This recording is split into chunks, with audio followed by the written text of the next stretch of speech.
I thought leaving my toxic marriage would save my kids. Now they blame me for everything. Years ago, I made a decision I believed was the only way forward. Now, as I sit here, staring at the worn photos of my children and grandchildren on the mantel, I find myself grappling with a single, haunting question. Did I abandon my family when they needed me the most? Let me take you back to where it all began. I married the wrong woman. At first, I convinced myself that I could handle her temper, her need for control, and her dramatic ways. Love has a way of blinding you to warning signs. But over time, her anger became unbearable. She needed control in everything.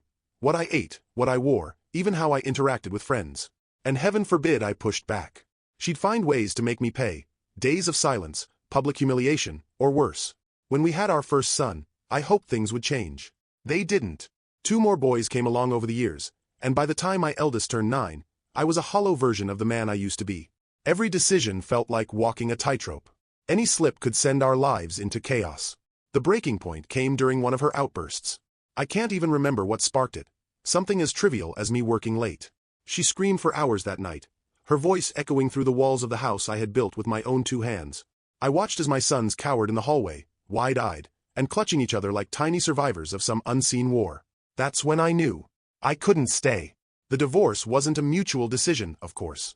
It was a storm of accusations and venom. She took the boys and moved into her parents' house, just 20 minutes away. I was crushed, but at least I could still see my sons regularly. I tried to stay involved, to be the father they needed. Then the fire happened. I came home from work one evening to find the house in flames. It was the house I had built brick by brick, dreaming of the life we'd have inside it. By the time the firefighters finished, there was nothing left but charred remains and the acrid smell of smoke. The fire marshal called it suspicious. I think it started in the fireplace, he said, shaking his head. But there's no way to prove foul play. Deep down, I knew. I could almost hear her voice mocking me, daring me to confront her. But I had no evidence. There were no cameras, no witnesses.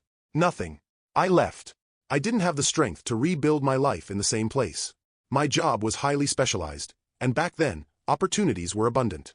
I took a position in Toronto, saved every penny I could for a year, and eventually moved to a small town 2,500 kilometers away.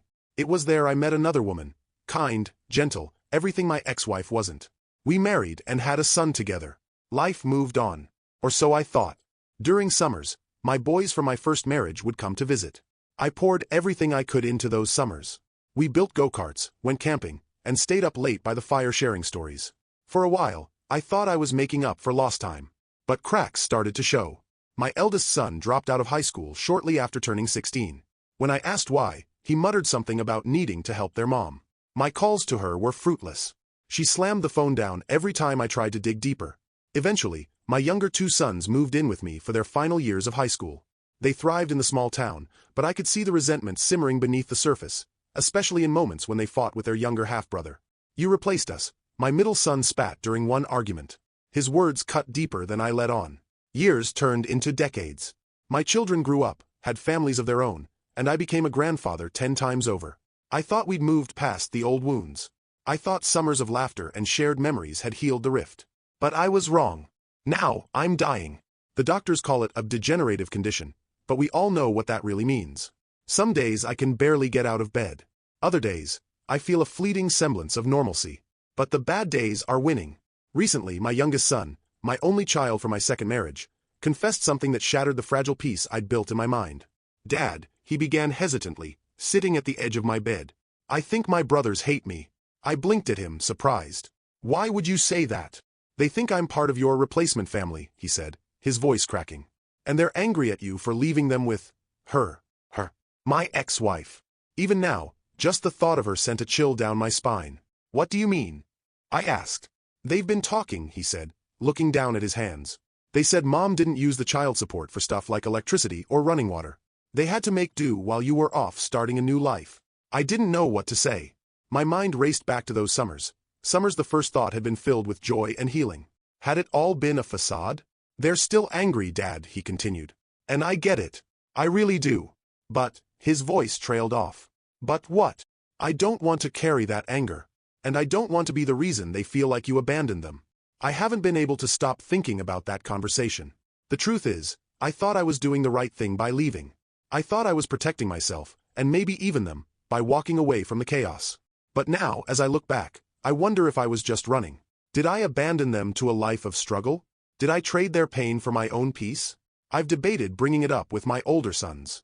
Part of me wants to sit them down and tell them everything. About the fire, about their mother, about why I felt I had no choice. But another part of me wonders if it's too late. Would dredging up the past heal anything? Or would it just reopen old wounds? Last night, I pulled out an old photo album from the summers they spent with me. There was one picture that stopped me cold. My 3 boys stood proudly next to a homemade go-kart, their faces beaming with joy. In that moment, they looked happy, content. But now I wonder, was it real? Or were they just kids trying to make the best of a broken situation? I don't know if I'll ever have the courage to ask them.